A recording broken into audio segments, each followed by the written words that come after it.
phone call between two soldiers. Clearly, they did not know that they were, being taped, that someone had intercepted their conversation. But it sure does give you a feeling for what the average Russian soldier on the ground is feeling and what he's saying to his comrade. Take a listen to this. Викторович, приветствую. Hello. Hi, Viktorovich. Hello, hello. My apology for true, but this is a show over here. I have been talking to emergency crew. I asked them about leg frostbite. They said, what do you want from us? We have just bandages. I will tell you more. 50% of our troops have legs frostbite. Where is your officer? Who's in charge right now? His name is Risanchev in charge. The soldiers coming to him with metal body armor plate, not body armor, and they're like, General, I have a problem here. And his answer, soldier, be strong, and he left. What an I'm saying, it's a show. Our plane dropped bombs on us, but it's okay. Amazing, right? It was like, good morning. It's crazy. Colonel, I mean, to hear someone say our own planes are dropping bombs on us, and when we say we need help and we're basically hung up on, I cannot help but think that Russian intelligence has been some of the best in the world. They could not have gotten this so wrong. So what's the other explanation for this sort of catastrophic debacle? Well, Ashley, it's how the intelligence is incorporated into the planning process. And this is something that in the U.S. military and our NATO allies, we watch for this all the time, is to make sure that we don't get trapped in bias. The most famous story of groupthink was probably the Bay of Pigs, where nobody was asking some basic questions. And if anybody had, actually the Commandant of the Marine Corps did point out it was probably not going to work ahead of time. But that's where everybody got focused on this. I think on this one, they got focused on it. The plan led the intelligence. And I've seen this where the intelligence is basically given a lot of pressure to support the plan. And also we see that Putin is in a bubble.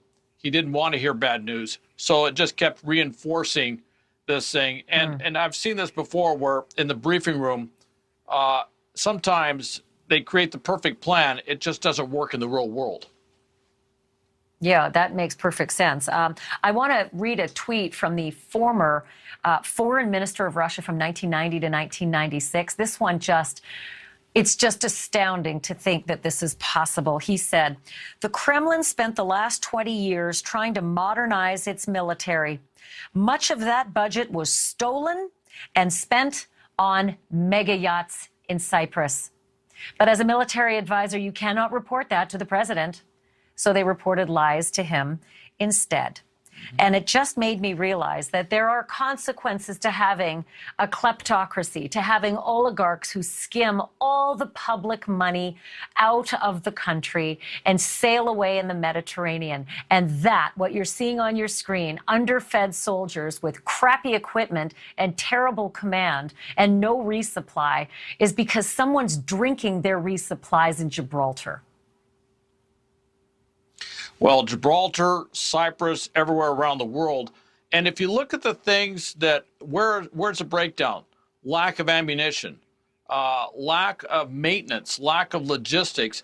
These are all the things that a kleptocrat, a corrupt official, these are the accounts that they would look at to skim. And so they take money here, for example, they take money from the tires. They don't go out and regularly run the tires. They don't do the auto inflate, deflate. A DOD auditor looked at some pictures of the Russian vehicle. He goes, I know exactly what happened.